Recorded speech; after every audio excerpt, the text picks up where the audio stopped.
네, 위원장님 미리 1분 나중에 더 주십사 요청을 드립니다. 예.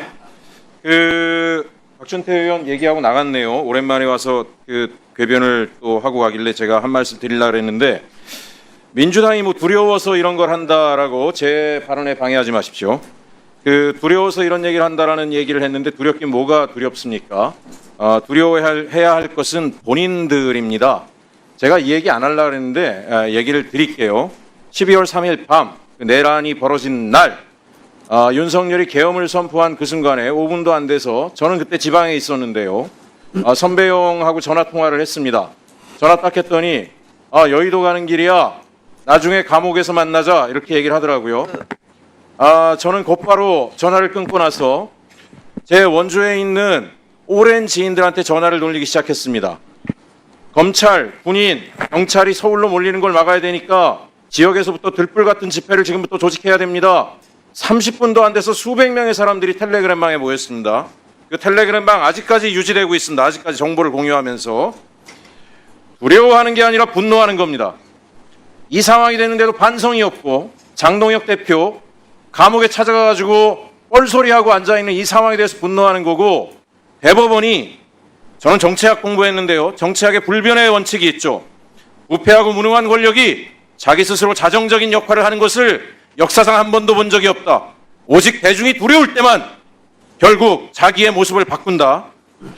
왜 대법원에 사람들이 모여들기 시작하는지 분명히 보기 시작하시고 국민의힘 엄한 소리 하지 마시고 두려워해야 할 겁니다.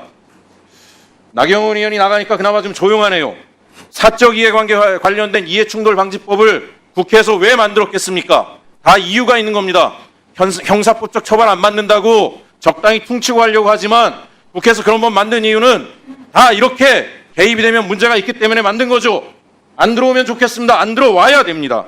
자, 본질이 시작하겠습니다. 잠깐 멈춰 주십시오. 서울 동부지방법원장님 앞으로 나와 주십시오.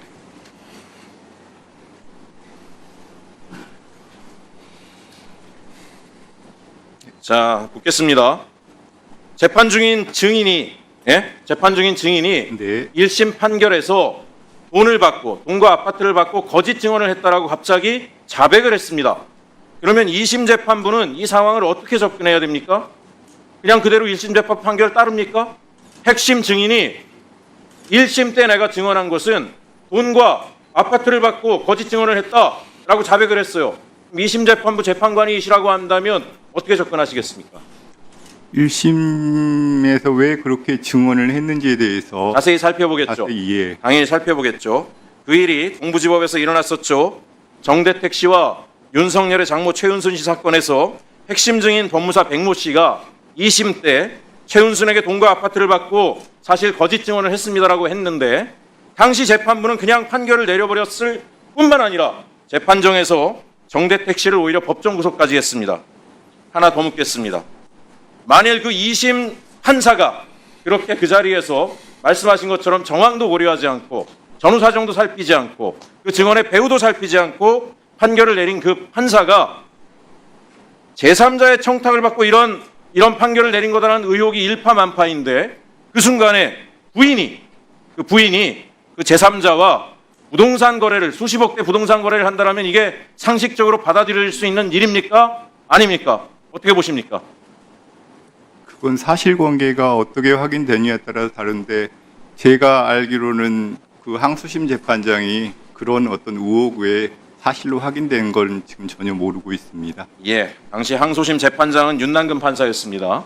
시간이 지나긴 했지만 배우자가 그 피고 측의 브로커, 소위 윤석열의 장인으로 통하고 최은순의 내연남이라고 하는 김충식과 한 23억 대의 부동산 거래를 했습니다. 그 막대한 시세 차익을 누렸습니다. 제가 놀라운 것은 천대엽 법원행정처장입니다. 지난번에 제가 이걸 물어보니까 그분은 이미 퇴직했기 때문에 감찰 대상이 아니다 이렇게 얘기를 합니다. 아니 그러면 굉장히 안 좋은 신호를 저는 판사님들한테 후배 판사님들한테 주었다라고 생각을 합니다. 만약에 현직에 있을 때 재판 고래를 몰래 하고 들키지 않고 나중에 받을 돈을 파킹해놨다가 퇴직 이후에 받아가면 설사 이것이 사실로 드러나더라도 아무 책임을 짓지 않는다. 이렇게 해석될 수 있는 거 아닙니까? 그죠? 그건 법원에서 할 수 있는 건 한계가 있을 것 같고 수사를 통해서 수사기관에서 수사를 해야 되겠죠? 네. 알겠습니다. 잠시 멈춰주시고 김재호 판사님 나와 주십시오.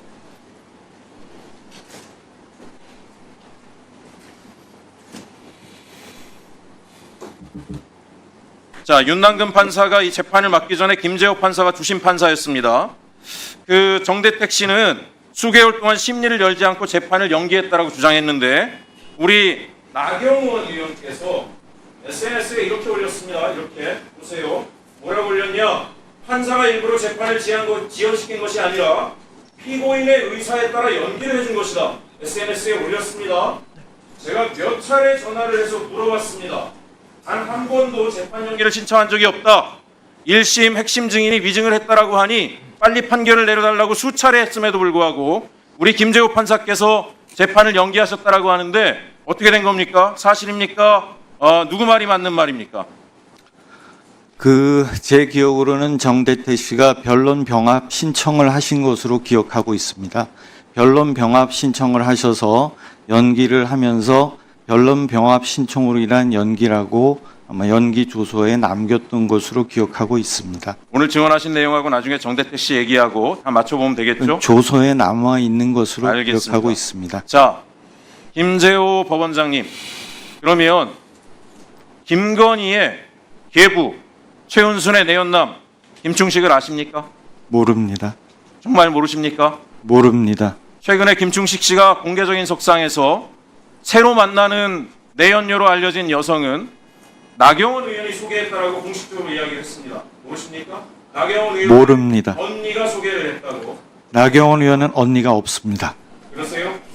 나경원 의원은 언니가 없습니다. 언니가 없습니다. 김충식 씨 고소고발 하시겠습니까? 언니가 없습니다.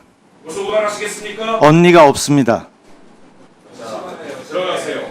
들어가세요. 고등고 원장님 묻겠습니다. 지금 이 사건 관련해서는 지금 사실 재판과 관련돼서 법원이 명확한 입장을 얘기 안 하고 계시지만 이 문제가 무엇이냐면 재판 과정에 사법적 거래로 인해서 불이익을 받았다라고 하는 사람의 이슈가 나타나는 겁니다. 이 문제가 지금 계속해서 반복적으로 언론에 나오고 있고 본인은 그리고 나중에 밝혀졌지만 해당 판사가 부인을 통해서 부동산 거래를 했다는 것까지 밝혀진 상황입니다. 저는 사심 재판이 됐든 어떤 형태로 됐든지 간에 대법까지 간 판결에 불이익을 받았다라고 하는 사람이 있을 때 그 사람의 구제를 위해서라도 재판부는 이에 대한 대안을 세워야 된다고 생각하는데 어떻게 생각하십니까? 어쨌든 모든 재판은 공정한 재판이 되어야 되고 또 그런 국민의 신뢰를 받아야 된다고 생각하고 있습니다. 알겠습니다. 이상입니다. 네, 수고하셨습니다. 다음은 조배숙 의원님 질의해 주십시오.